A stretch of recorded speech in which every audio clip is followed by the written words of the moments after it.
प्यारे बच्चों, नमस्कार। तो आज चलते हैं हम सब नई वीडियो में। पिछले वीडियो में हमने सिलेबस और संख्या पद्धति के बारे में कुछ जानकारी लिए थे और आज हम सब सीखेंगे उससे अगला पार्ट जो हम बताए थे सिलेबस में। वो आपका अगला पार्ट जो है वो है हमारा वास्तविक संख्या। कौन सी है? वास्तविक संख्या, जिसको हम सब रियल नंबर कहते हैं। ठीक है, बात करते हैं। सबसे पहले हम सब अच्छे से आपसे वीडियो को देखें, पिछले लेक्चर को आप सब देख करके आए, अच्छे से आपको समझ में आएंगे। चलिए, तो सबसे पहले आप सब बताएं हमको कि वास्तविक संख्या क्या होती है। तो आपको हम बताए थे कि वास्तविक संख्या का मतलब होता है कि अपरिमेय, परिमेय और अपरिमेय, इसी दोनों संख्याओं का जो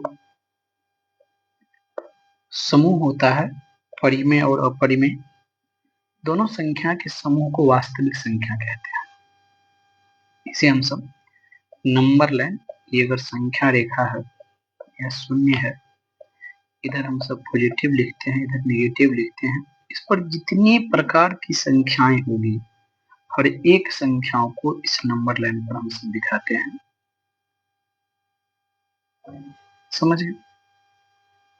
तो ये वास्तविक संख्या है। इसमें दो पार्ट, हम सब दो पार्ट में बांट के पढ़ेंगे, एक परिमेय संख्या और एक अपरिमेय संख्या। तो सबसे पहले हम सब चलते हैं परिमेय संख्या की ओर, इसी को मंथन करेंगे, इसी को बांटेंगे, फिर आगे हम सब बढ़ते हैं। परिमेय संख्या के विषय में हम सब चर्चा किए थे कल की। परिमेय संख्या का मतलब होता है कि जो संख्या p बट्टे q के रूप में लिखा हो या लिखा जा सके, जहां q नॉट इक्वल टू 0, साथ में p तथा q क्या होगा, वो पूर्णांक होगा। ये कल चर्चा किए थे। साथ में बताए थे, यहाँ से खास करके क्वेश्चन जो आपको बनता है वो क्या बनता है, तो इसको हम सब दो पार्ट में बांटे थे, आपको याद होगा। कल एक बांटे थे हम सब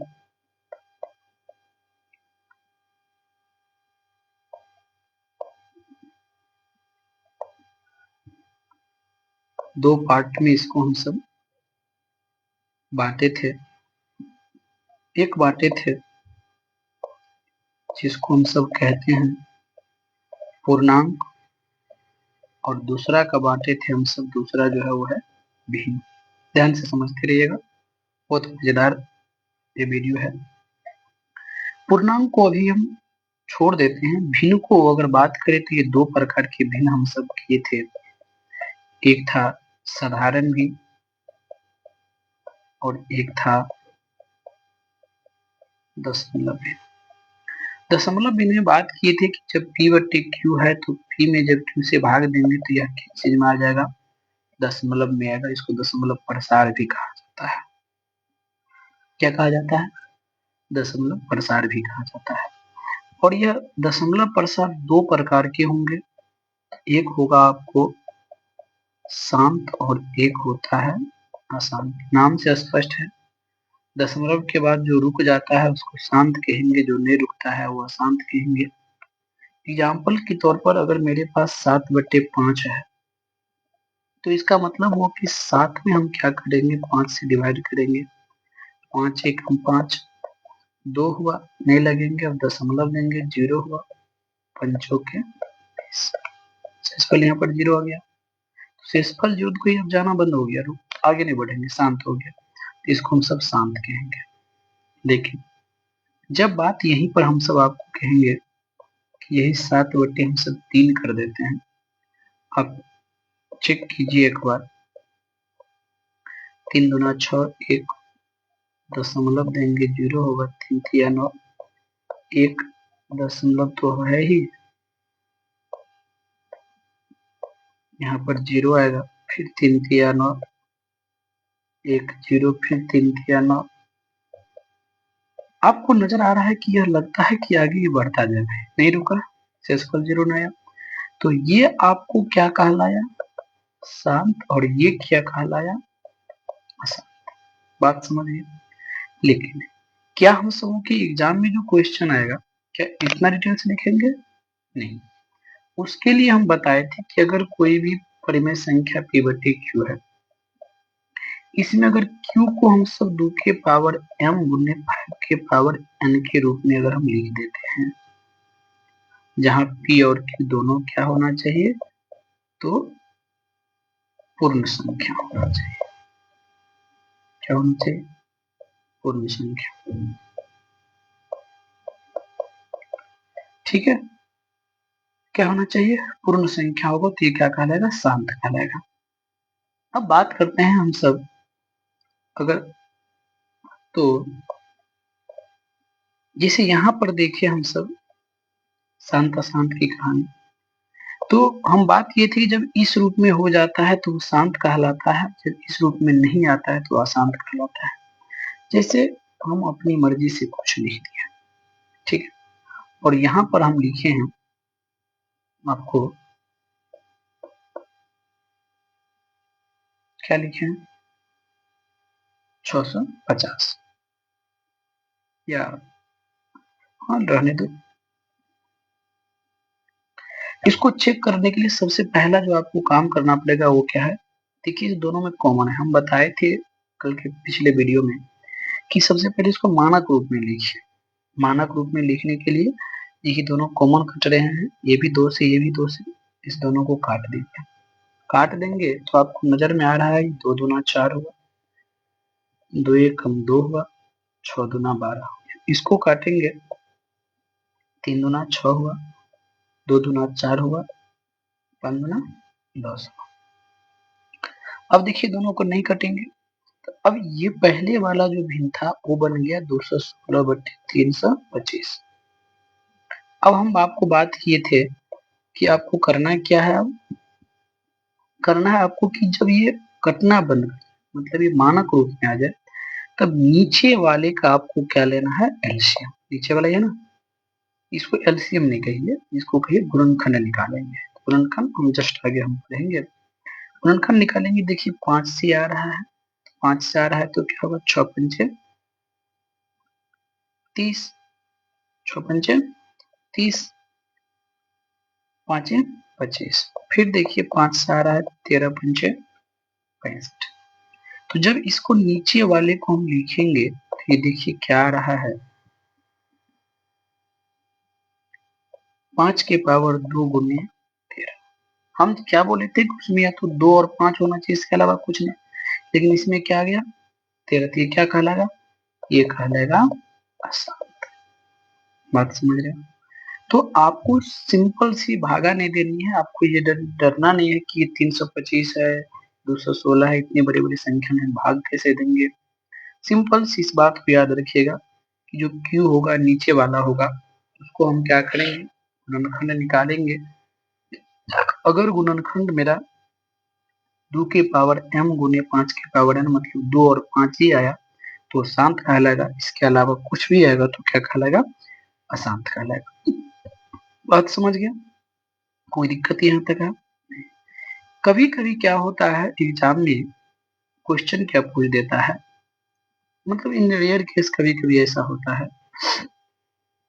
कि जैसे आपको कह दिया कि 5/7 है, इसको दशमलव की शुद्ध 3 अंक तक मान निकालने क्या होगा, शुद्ध 2 अंक तक मान निकालने क्या होगा। ठीक है, तो ऐसे कंडीशन में आपको भी जस्ट हम बताए, जैसे 3 अंक तक मान निकाल रहा है तो कुछ करना नहीं है आपको। आप 7 में, ऊपर में 5 है तो 5 में 7 से भाग दीजिए, क्या आएगा? 0 का एक छोटा है, 0 होगा, 7 सत्य 49, एक 0 आएगा, फिर 7 एकम 7 आएगा, -3 0, फिर क्या होगा? 7 चौके 28, 2 हो गया, फिर 0। अगर 3 अंक है तो आपको 3 अंक निकाल करके छोड़ देना, यही आपका आंसर हो जाएगा। ठीक है, कभी कभी क्या होगा, उल्टा भी पूछा जाएगा, आपसे ये भी पूछा जा सकता है कि 1.235 है, इसको परिमेय संख्या के रूप में लिखिए। अभी ये दशमलव के रूप में है, परिमेय संख्या के रूप में लिखिए। तब जा करके आप क्या करोगे, आपको ये क्या करना है, आपको पता है कि पहले दशमलव हटा करके दशमलव को हटा दो, जो लिखा है वो लिख लीजिए, ठीक है। उसके बाद क्या करना है, दशमलव के बदले में आप एक दे दो, इसके बाद जितने अंक है 1 2 3, यहाँ पर 3 जीरो दे दो। क्या आंसर हो गया? नहीं। इसके लिए आपको, अब देखिए दोनों में कॉमन है, हम पहले बताए हैं कि जब तक कॉमन रहेगा तो सामान्य रूप में मानक रूप में नहीं आएंगे। अब इसको कॉमन को हटाना है। कॉमन को हटाने के लिए मतलब जो दोनों में भाइनिस्ट है उसको काट दीजिए। क्या होगा, काटने के पश्चात 5 से काटिए, क्या होगा, 2 पंचे 10 हुआ, 2 पर 3 हुआ, कितना हुआ, पंचों के 20 हुआ, 7 पंचा 35, इसको काटिए तो 15 10 हुआ, डबल जीरो, मतलब ये 247 बट्टे कितना हुआ, 200, ये हुआ एक्चुअल फॉर्म। बात समझ रहे हो? तो एग्जाम में कभी कभी रेयर केस ऐसा होता है, लेकिन इसे कभी कभी क्या होता है, बच्चे इस छोटी छोटी चीजों को भी क्या करता है, गलती कर देता है। एक बात मैं और आपको बता दूं कि एक इसी अशांत में एक जैसे आपको जैसे ये दे दिया, ठीक है, कहेगा ऊपर में बार दे दिया, रेक्टेंगल दे दिया, कहेगा इसको हल कीजिए परिमेय संख्या के रूप में, तो क्या करोगे? इसको सिंपल सी बात है, आपको करना क्या है कि एजिट दशमलव सब कुछ हटा करके लिख दो जो लिखा है 214। दशमलव के बाद जो पहले जितने अंक है जिस पर रेकरिंग नहीं है उसको हटा दो, हटा दिए कितना, 21 डिवाइड बाय, ठीक है।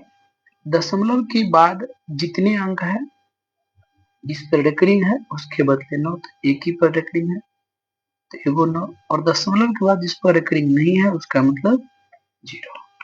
तो आप देखेंगे तो इसको सॉल्व करेंगे तो 4 में से 1 गया 3 हुआ, 1 में से 2 गया तो 9 हुआ, और ये हुआ आपको 1 बट्टे में 90। अगर ये कटने वाला रहता तो इसको आप काट के जो होगा वो आंसर लिख सकते हैं। कोई दिक्कत यहाँ तक है? मेरे ख्याल से यहाँ से आपको हम अभी इस स्लाइड में इस पेज पर जितनी भी चीजें लिखे हैं इससे एटलीस्ट आपको एक नंबर, एक ऑब्जेक्टिव आपको 100% गारंटी है आपको आएगा ही आएगा, ठीक है। दूसरी बात करते हैं, इस चैप्टर की जो शुरुआत होती है वो होती है, याद रखिएगा, अंकगणित के आधारभूत प्रमेय, थ्योरम है ये, बहुत ही बेस्ट चीज। आप ध्यान से देखिए, आपको स्लाइड दिख रहा है, ये सब आपको याद रखने की जरूरत नहीं, कुछ समझ लो। देखिए स्पष्ट लिखा है कि अंकगणित आधारभूत प्रमेय, प्रत्येक भाज्य संख्या को अभाज्य संख्याओं के गुणनफल के रूप में व्यक्त किया जा सकता है तथा यह गुणनखंड अभाज्य संख्याओं, अभाज्य गुणनखंडों के आने वाले क्रम के बिना अद्वितीय होता है।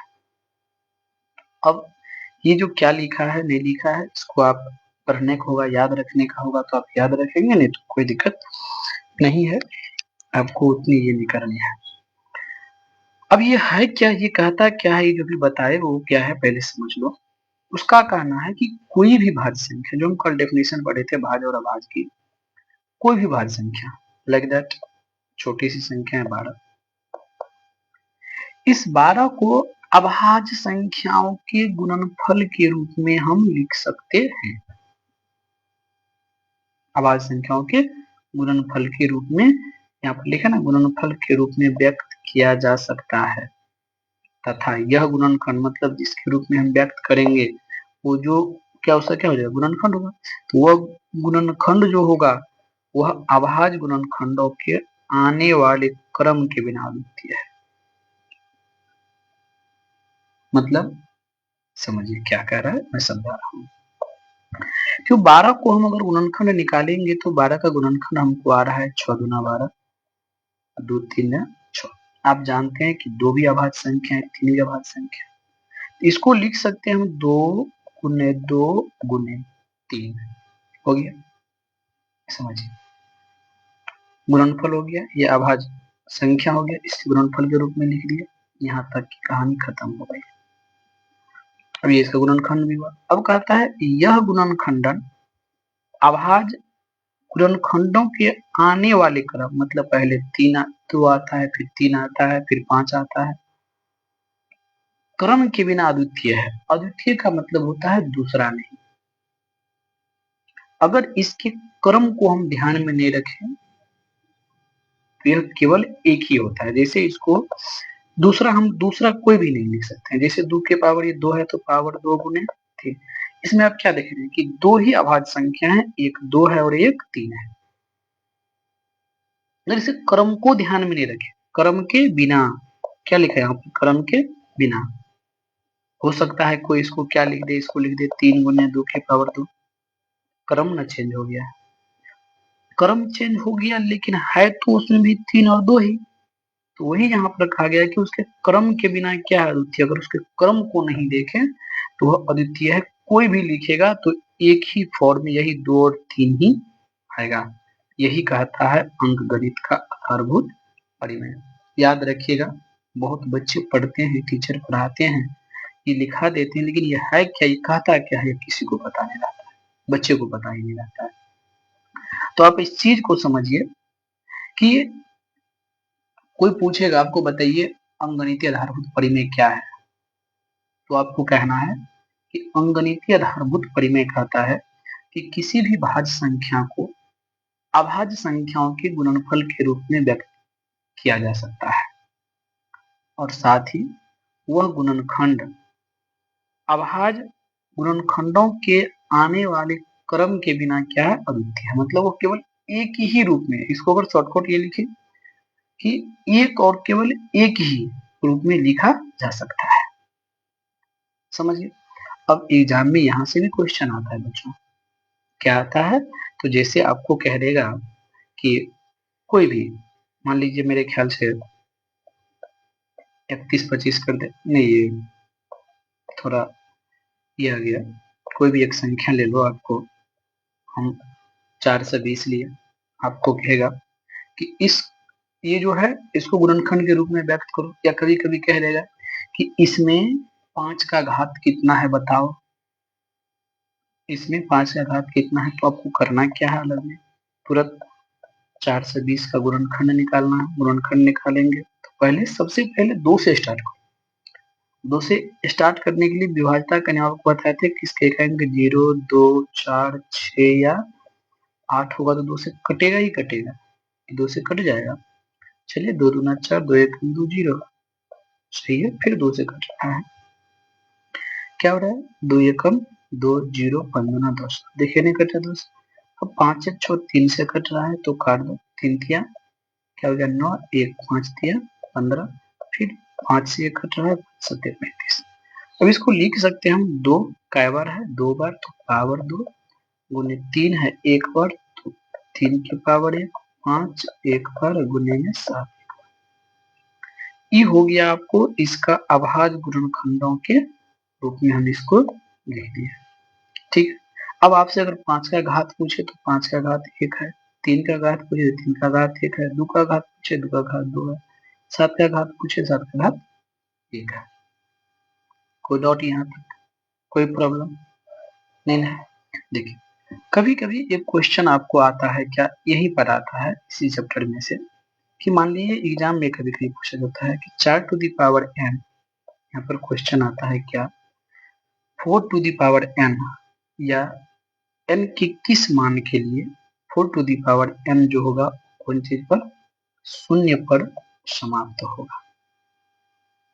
कभी आप e टू द मतलब 4 टू द पावर n देगा, कभी 6 टू द पावर n देगा, कब 0 पर समाप्त होगा। तो याद रखिए कोई भी संख्या वो शून्य पर समाप्त तब होगी जब इसका गुणनखंड, ये आधार जो है इसके गुणनखंड में 2 और 5 दोनों आएगा। एक नहीं, या नहीं बोले और बोले 2 और 5 अगर दोनों आएगा तब जाकर के ही ये 4 टू द पावर n शून्य पर समाप्त होगी। अगर जिसे 4 का निकाल रहे हैं तो 4 का गुणनखंड में क्या आ रहा है, केवल 2 आ रहा है ना, तो लिखेंगे कि 4 टू द पावर n जो होगा वो 4 to the power n, n के किसी भी मान के लिए शून्य पर समाप्त नहीं होगा, शून्य पर समाप्त नहीं होगा। क्योंकि कभी अगर कारण पूछे, क्योंकि 4 का गुणनखंड केवल 2 आता है। बस हो गया, इतना ही लिखना है। अगर मान लीजिए इसका गुणनखंड 2 और 5 दोनों आता तो शून्य पर समाप्त होता, नहीं आया है तो शून्य पर समाप्त नहीं होगा। कोई प्रॉब्लम? अब कुछ ये जो चीजें हैं इसी पर कुछ क्वेश्चन आपके सामने है। जैसे देखिए यहाँ पर लिखा हुआ है कि निम्नलिखित संख्याओं को अभाज्य गुणनखंडों के गुणनफल के रूप में व्यक्त करो। तो अभी जस्ट आपको बताए हैं, आप यहाँ पर देख सकते हैं 140 लिखा है। आप इसको बनाएंगे तो क्या लिखेंगे, इसको लिखेंगे जिस अलग में आप देखना, तुरंत स्पीड में आप करिए। 2 से लिखेंगे 7 दूना 14 हुआ, 2 से लिखेंगे 3 दूना 6, 5 दूना 10 हुआ, क्या लिखेंगे यहाँ पर 5 हुआ ना, 5 सत्या 35, क्या लिखेंगे इसको 2 के पावर 2 गुने 5 गुने 7, ऐसे आप सबको लिख दोगे। विभाजता का नियम याद रहेगा आपको, टोटल क्वेश्चन बन जाएगा, इसमें कोई दिक्कतें आपको नहीं आएगी। बात समझ लो, यहाँ पर कोई दिक्कतें आपको आने वाली नहीं है। कोई प्रॉब्लम है?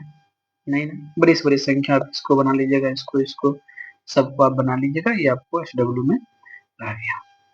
अगली अगर बात करें हम सब तो एक सबसे जो इम्पोर्टेंट पार्ट है इस चैप्टर का वो ही है यूक्लिड विभाजन एल्गोरिथम। इसी से चैप्टर भी विख्यात है, यूक्लिड विभाजन एल्गोरिथम से। क्या है ये? कुछ लोग इसे भाग एल्गोरिथम लेमा भी कहते हैं, अपनी अपनी ये है, पहले समझ लो फिर मैं आगे बात करूंगा कि क्या है ये।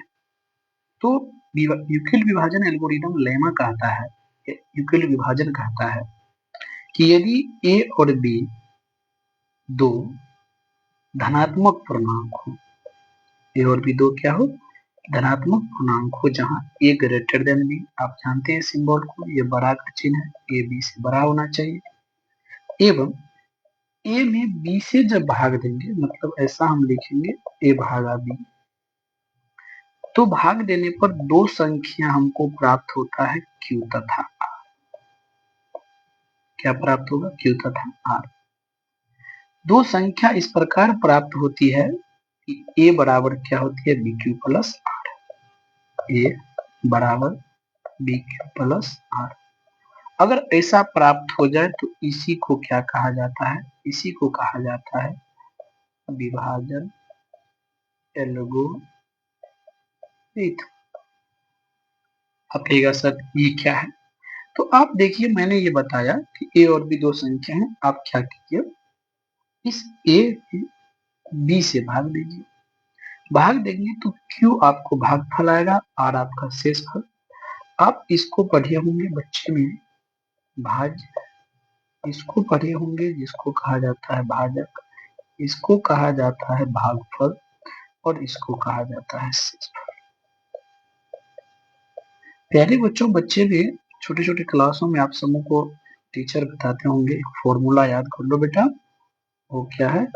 भाज बराबर भाजक गुणे में क्या चीज? भागफल, गुणे में क्या चीज? शेष। अब इसी को आप इस रूप में लिखोगे तो यह आ जाएगा ए बराबर में बी गुणे क्यू प्लस में आर। समझ लो, बस यही चीज और कुछ भी नहीं। अब सबसे बड़ी चीजें जो आपको है वो ये कंडीशन याद रखना, यहाँ सब्जेक्टिव क्वेश्चन पूछा जाता है कि ये आर का मान, ये जो नीचे में आर है, यह आर का मान कौन कौन चीज पर निर्भर करेगा। तो याद रखना ये r का मान जो होगा वह 0 से बड़ा होगा, बराबर होगा, और इस b से क्या होगा, छोटा होगा। समझ गए?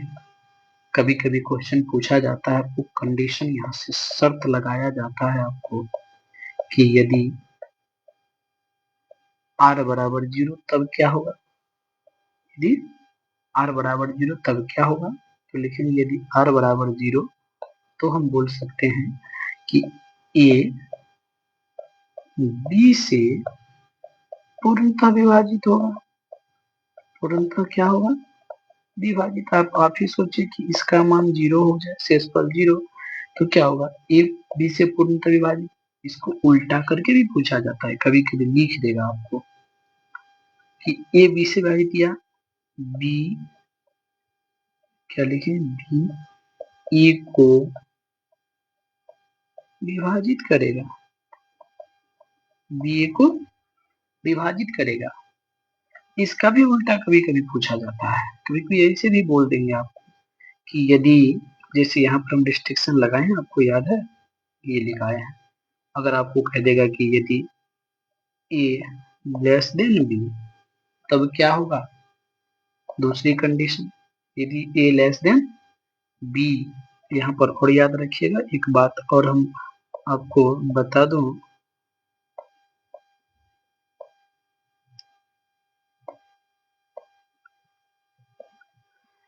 एक बात और आपको बता दूं, तो आपको नजर में आएगा कि ऐसे कंडीशन में हम ये भी बोल सकते हैं कि b a का क्या होगा भाई, गुणनखंड होगा।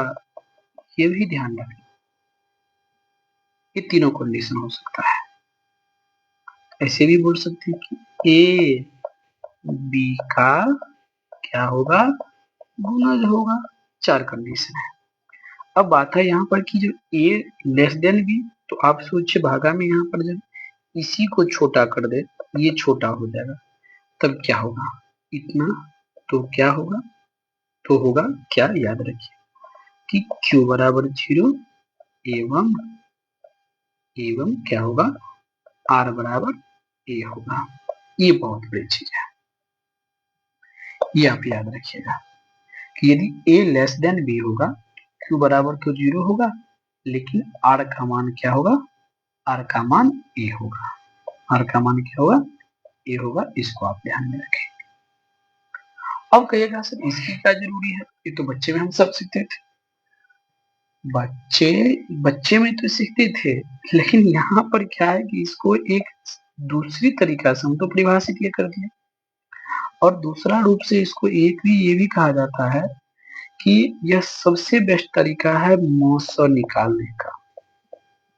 क्या चीज निकालने का, मौसम। इसको हम सब शॉर्ट फॉर्म में कहते हैं HCF। क्या कहते हैं, HCF। ठीक है, तो अब हम बात करते हैं कि मौसम निकालने का। अगर फिर कभी कहा जाएगा आपको कि यह क्या है, तो शॉर्टकट में ये भी कहा जाता है कि यह दो संख्याओं का मौसम निकालने का एक विधि है। केवल दो संख्याओं का, केवल दो संख्याओं का HCF निकालने का क्या है, एक विधि है। अब जब हम मौसम की चर्चा कर लिए, तो एक हम और चीज सीखते हैं, क्या, गुणनखंड निकालना सीखे। अब यहीं पर क्या होगा आपको कि क्वेश्चन आएगा कभी कभी कि आप HCF निकालते हैं, इसको मौसम कहते हैं, आप लॉस जानते होंगे जिसको LCM कहते हैं। यह निकालने की दो विधि है जो आप पढ़े होंगे। ये जो अभी निकाले हैं, गुणनखंड निकाले हैं, इसको कहा जाता है भाग विधि।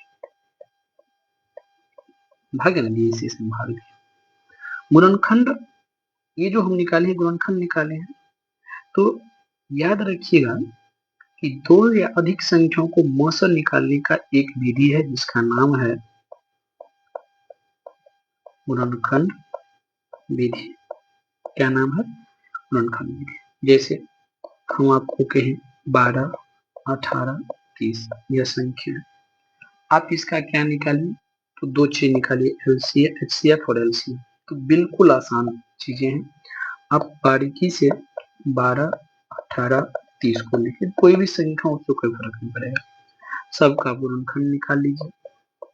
12 का निकालेंगे 2 6, 2 3, 3 1, कब स्टार्ट कीजिए 1 गुने 2 के पावर 2 है, अब बढ़ते क्रम में लिखिए, हो गया। ऐसे ही आप क्या कीजिए, किसका निकालिए, तो 18 का निकालिए, क्या होगा 9 3 3, क्या निकाल 1 गुने 2,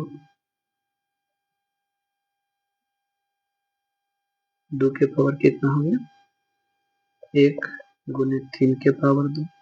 ऐसे ही आप क्या कीजिए, आप यहाँ पर 30 का निकालिए, क्या होगा 15 और 5, 5 1 हो गया ना, निकला 1 गुने 2 3 5।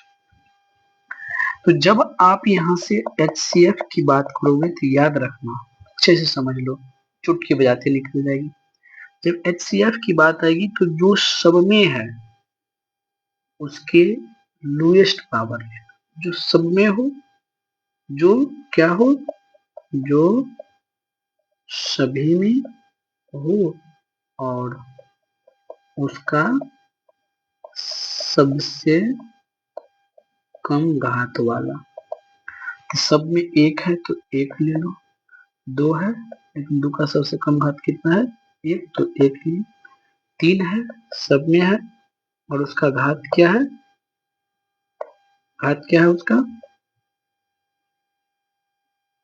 क्या है उसका घात बोलो, उसका घात है आपका 3, ठीक है, क्या है,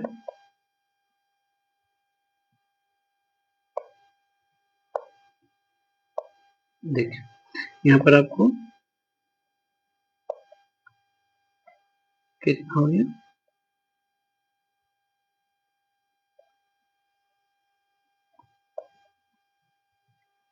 एक मिनट रुक जाओ,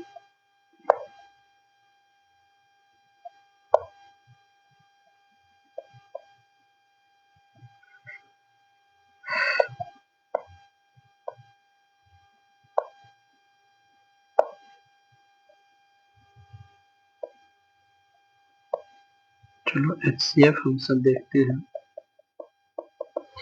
1 गुने 2 गुने 3 की पावर 1, 5 तो सब में नहीं है तो आपका HCF निकल जाएगा 2 3 6।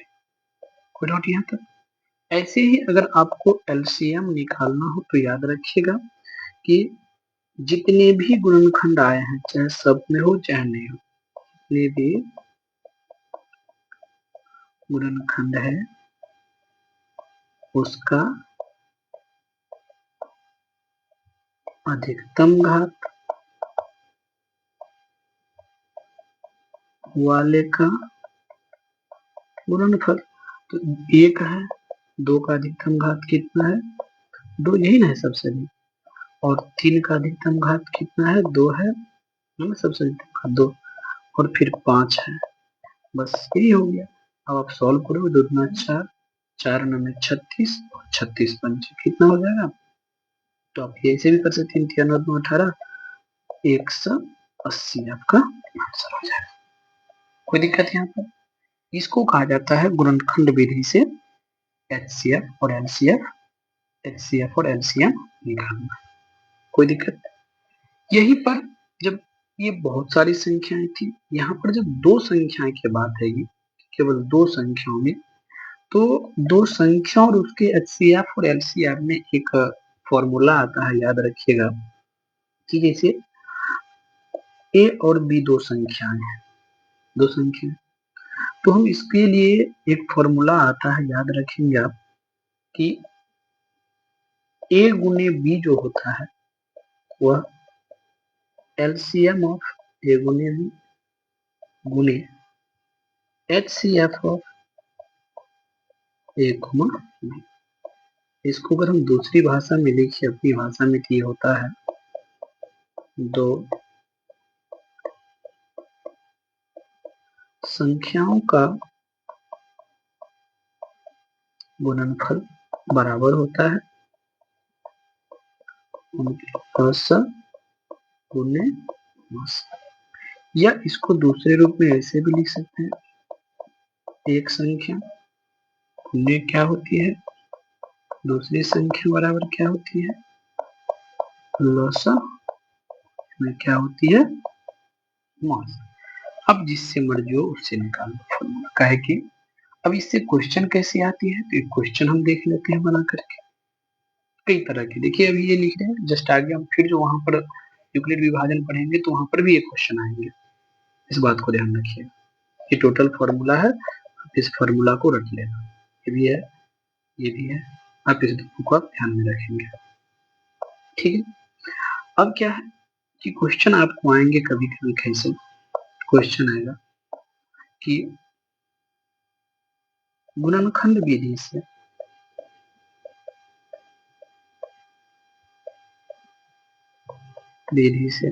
हम छोटी छोटी संख्या लेते हैं, फिर बड़ी बड़ी संख्या आएंगे, अब उससे खुद बना करके कोशिश करना। 24 और 32 का क्या निकालिए HCF एवं HCF की मदद से LCM ज्ञात करें। एग्जाम में कई बार ये क्वेश्चन आया होगा, तो सबसे पहले आपको क्या करना है कि इसका HCF निकालोगे।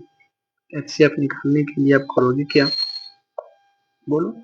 यहाँ पर लिखोगे 24, यहाँ पर लिखोगे 32, गुणनखंड निकालोगे तो इसका आएगा आपको 1 गुने 2 की पावर 2 गुने में 2 की पावर 3 गुने में 3।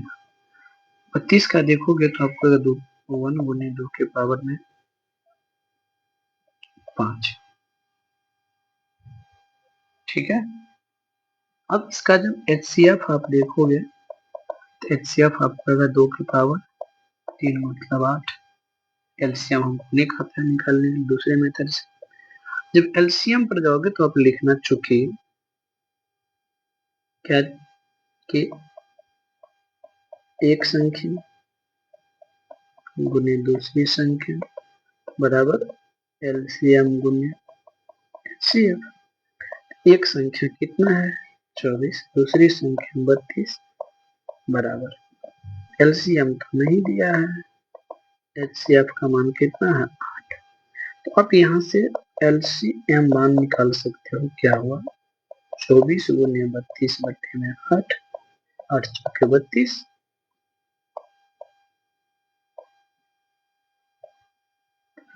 8 चौके 32, 24 चौके 6, ये हो गया। अब यहाँ से ट्राई कर लो, देख लो कि क्या खाता है, सही है कि क्या है। तो अब देखोगे तो एलसीएम जब यहाँ पर अब निकालोगे तो 2 के पावर 5 गुने में 3 एक्स्ट्रा है 3, 2 के पावर 5 32 गुने 3 बराबर कितना हो 6। आंसर सेम हो गया। तो ये भी क्वेश्चन आपको कई बार आपके एग्जाम में पूछा गया है, तो इस बात को आप ध्यान में रखें, कोई दिक्कत। तो आप ये क्वेश्चन ध्यान में रखेंगे, बाकी जो चीज यहाँ पर बताया गया है इसको आप ध्यान में रखेंगे। अब आते हैं रिटर्न अपनी जगह पर, जो हम सब पढ़ रहे थे यूक्लिड विभाजन, यहाँ तक समझ चुके हैं। अब बात आई थी एचसीएफ, तो एक विधि हम सब सीख गए एचसीएफ निकालने का, वो क्या था गुणनखंड विधि। अब एचसीएफ निकालने का ये दूसरा विधि है, वैसे आप सबके लिए नया है तीसरा विधि। कैसे निकालते हैं देखिए, तो निकालने का तरीका क्या है कि अब जो भी संख्या दिया है उसको क्या करो, आसान सबसे आसान तरीका अगर खोजोगे, इसी में वही संख्या ले लेता हूँ, छोटी छोटी संख्याएं, वो क्या है तो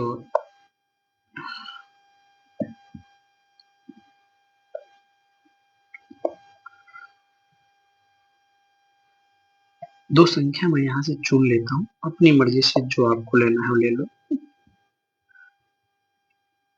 क्वेश्चन है यूक्लिड विभाजन से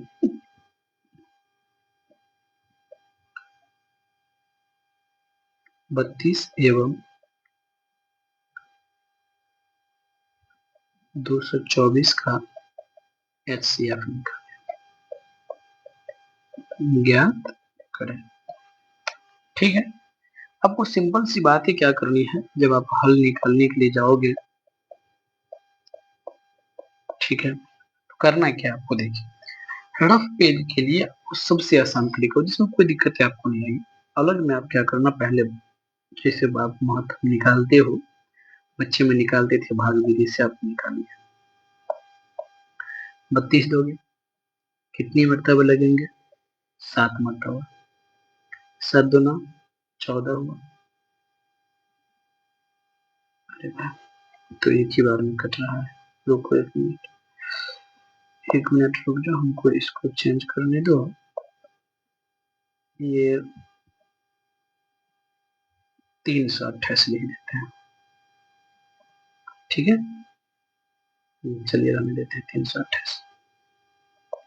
अब चलिए, तो यहाँ पर अब क्या होगा, 328, एक मरतबा लगा तो 32, ठीक है, यह कैंसिल, 8 उतरेगा, 8 में भागा नहीं लगा तो यहाँ पर क्या होगा, 0। अब आप जानते हैं कि क्या करते हैं, यहाँ से ये जो है इसको यहाँ पर हम उतारते हैं, ठीक है।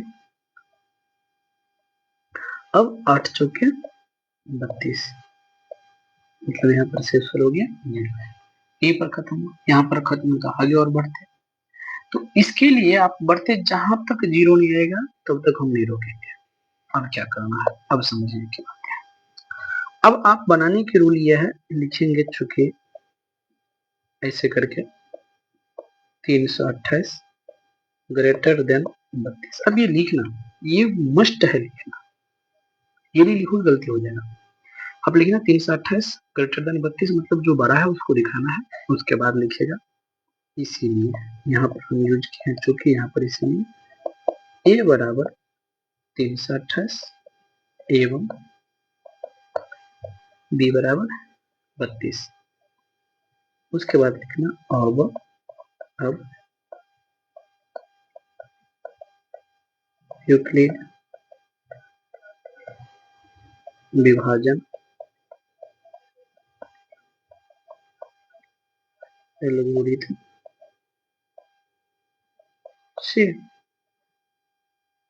क्या पढ़े, a बराबर bq प्लस r, और यहाँ पर a का मान कितना है, 328 बराबर।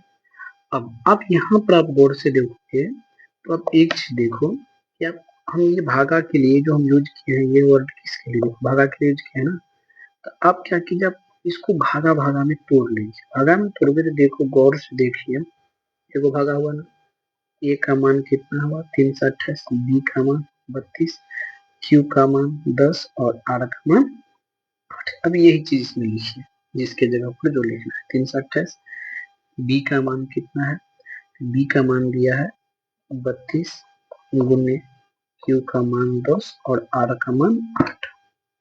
देखिए रूल ये कहता है कि आप फिर लिखिए कि यहाँ पर हम यहाँ पर लिख सकते हैं, यहाँ पर अब यहाँ क्या हुआ, ए बराबर, अब कितना लिखेंगे, तो जो यहाँ का बी था यहाँ पर लिखेंगे 32, और जो शेषफल था वो क्या बन जाएगा, फिर बी बन जाएगा, मतलब नेक्स्ट वाला के लिए। और जब देखोगे तो इसके लिए ये एक बन गया ना नेक्स्ट, इसमें लिए ये 32 जो इसके लिए भागफल था, मतलब भाजक था, वो इसके लिए क्या बन जाएगा, भाज, जो यहाँ पर शेषफल वो क्या बन जाएगा, भाजक। तो ऐसे ही यहाँ पर पुनः लिखेंगे, फिर क्या लिखेंगे, विभाजन विभाजन विभाजन क्या लिखेंगे,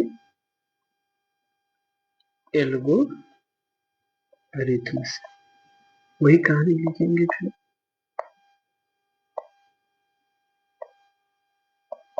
रिदम से क्या होगा, ए बराबर बी क्यू प्लस आर, ए का मान वही 32 बराबर, यहाँ पर आ जाइए, ए का मान 32, बी का मान 8, क्यू का मान 4, तो 32 के जहाँ पर 8 गुने 4 प्लस में 0, आर बराबर 0, यहाँ पर लिखना पड़ेगा आपको, चूंकि b बराबर कितना है 8 के लिए r बराबर क्या हुआ 0, इसीलिए आप लिखेंगे यहाँ पर HCF किसका किसका, तो HCF याद रखना अब कौन चीज का, इस दोनों का, यहाँ जो आप देख रहे हैं इस दोनों का। फिर HCF किसका होगा, HCF और किसका होगा, तो HCF होगा इस दोनों का, किसका होगा समझे। तो हम लिख सकते हैं यहाँ पर कि HCF किसका किसका, HCF 32 8 और या पैसे लेंगे ना, पहले बराबर लिख दो, HCF 328 32 बराबर 32,8 कितना निकला 8, ये आपका आंसर। ये जो विधि है ये आपके एग्जाम में 90% चांस है कि एक क्वेश्चन यहाँ से आएगा ही आएगा, समझ गए। तो ये हुआ आपको यहाँ तक की कहानी यूक्लिड विभाजन से। अब इस यूक्लिड विभाजन से यही से और क्वेश्चन आते हैं। क्वेश्चन क्या है, क्वेश्चन जैसे एनसीईआरटी में हो सकता है ना मिले, कभी मिल भी जाता है कभी कभी क्वेश्चन। तो क्या है कि ये क्वेश्चन आपको मिलेगा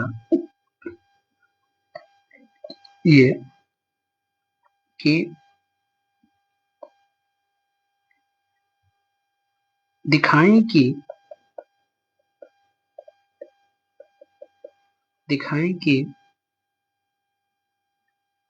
किसी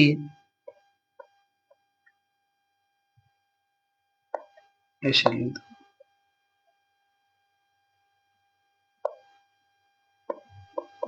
कि कोई धनात्मक पूर्णांक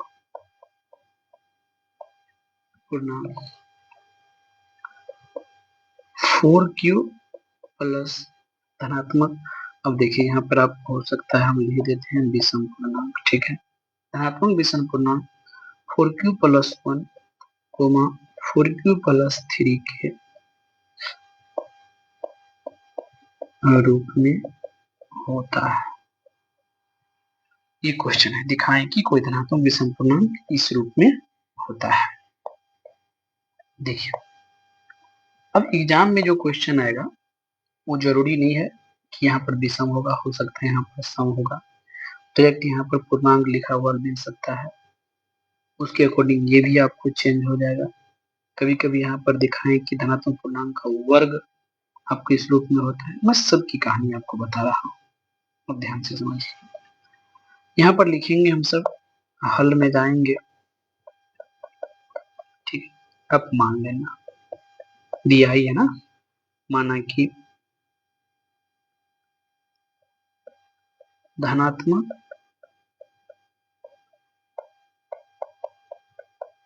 विषम पूर्णांक ये है, मान लिया, ठीक, एवं सिद्ध करना है या दिखाना है कि यह 4q प्लस 1 4q प्लस 3 के रूप का है। इसीलिए अब आप इसको कंपेरिजन करोगे तो यह b का मान कितना हुआ, यानी कि दिखाना है कि ये ऐसे भी लिख दो आप, अच्छा होगा, दिखाना है कि जो a जो होगा a वह इस रूप का होगा, इसीलिए b का मान कितना हुआ 4, देख रहे हैं यहाँ पर 5 रहेगा तो 5, 3 रहेगा तो 3, जोड़ेगा आप वो मान लेना, b बराबर 4 आगे में लिख देना होगा। जब b बराबर 4 होगा इसीलिए हम ये तो लिख सकते हैं, क्या लिख सकते हैं कि r का मान क्या होगा, r का मान 0 और 4 मतलब इसी बीच में होगा, यानी कि अर्थात ऐसा भी लिख सकते हैं, अर्थात r बराबर 0 1 2 3 होगा। अब क्या है कि चूंकि ए विषम पूर्णांक है, क्या है, ए क्या है, विषम पूर्णांक है, इसीलिए आर का मान 1 और 3 होगा। विषम है तो विषम ही उसका शेषफल बचेगा। ठीक है, लिखेंगे अब अब क्या लिखेंगे, अब r बराबर 1 लिया यहाँ से, इसीलिए a बराबर क्या होगा, 4 गुने क्यू प्लस में 1, है ना। a बराबर क्या होगा, 4 क्यू प्लस 1 एवं r बराबर 3 लिया, इसीलिए a बराबर क्या होगा,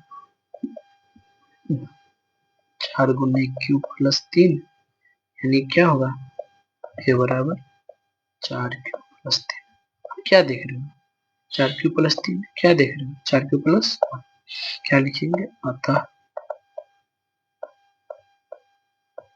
उपर्युक्त बोलो निष्कर्ष से स्पष्ट होता है कि धनात्मक विषम पूर्णांक 4q प्लस 1 या 4q प्लस 3 के रूप का होता है। कोई दिक्कत, देखिए ये चीज आपके एग्जाम में जब आप खास करके भारतीय घन उल्टाओगे तो आपको समझ में आएगी कि ये क्या है। बहुत सारी चीज आपको इसमें नजर आएगा वहां पर, ठीक है, कि यह क्या है नहीं है, समझिए, कोई दिक्कत यहाँ पर है।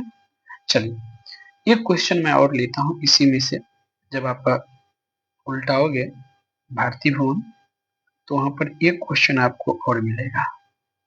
क्या मिलेगा, तो मैं उसको भी देख लेता हूँ। बस वही क्वेश्चन सेम तर्ज पर एक क्वेश्चन आपको मैं लिख देता हूँ। क्वेश्चन नंबर की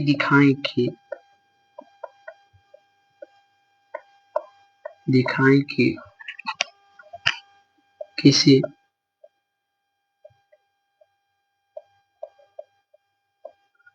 धनात्मक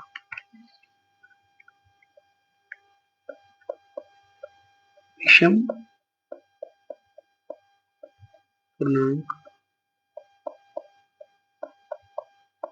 का वर्ग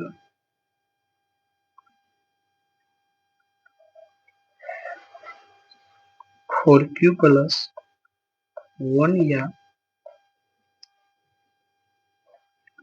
अच्छा हम ऐसा करते हैं, इसको विषम हटा देते हैं, यहाँ पर सम कर देते हैं, ठीक है, सम पूर्णांक का वर्ग 4q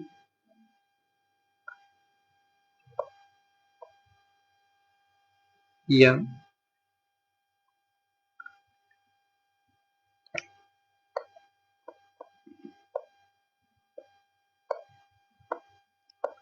4m या 4m प्लस 2 के रूप का होता है। देखिए यहाँ पर वर्ग लिख देखिए, यहाँ पर घन लिखा है, कोई दिक्कत नहीं है। आप करना क्या, लिखेंगे हल मान लेंगे ऐसे करके, माना कि ये कोई धनात्मक समपूर्णांक है। क्या है, धनात्मक समपूर्णांक दिखाना है ए का वर्ग जो है किस रूप में 4m या 4m प्लस 2 के रूप का होगा। इसीलिए b का वैल्यू हम क्या चुने, होगा, होगा, ठीक है ना। इसीलिए r का वैल्यू 0, 1, 2, 3। चूंकि ये है क्या, सम संख्या है, इसीलिए r बराबर 0 या 2 होगा। यही हो सकता है, सम कैसे से समझेंगे। अब r बराबर 0 लिया, इसीलिए a बराबर 4q प्लस 0। अब वर्ग है तो हम लिखेंगे दोनों तरफ वर्ग करने पर क्या है, एक स्क्वायर बराबर 4q का स्क्वायर। देखो कितनी आसान है, ए स्क्वायर बराबर कितना होगा, 4 चौका 16 स्क्वायर। लेकिन चूंकि लाना हमको क्या रूप में है, 4m के रूप में, तो हम इसको लिखेंगे क्या, ए स्क्वायर बराबर 4 गुने 4q स्क्वायर होगा ना, बराबर लिखेंगे 4m, लिखेंगे जहां m बराबर 4q स्क्वायर हो सकता है, तो पूर्णांक है ना। अब लिखेंगे, अब अब r बराबर 2 लिया, क्या लिया, r बराबर 2 लिया। जब r बराबर 2 लेंगे हम, तो क्या होगा, यहाँ पर a बराबर 4q प्लस 2।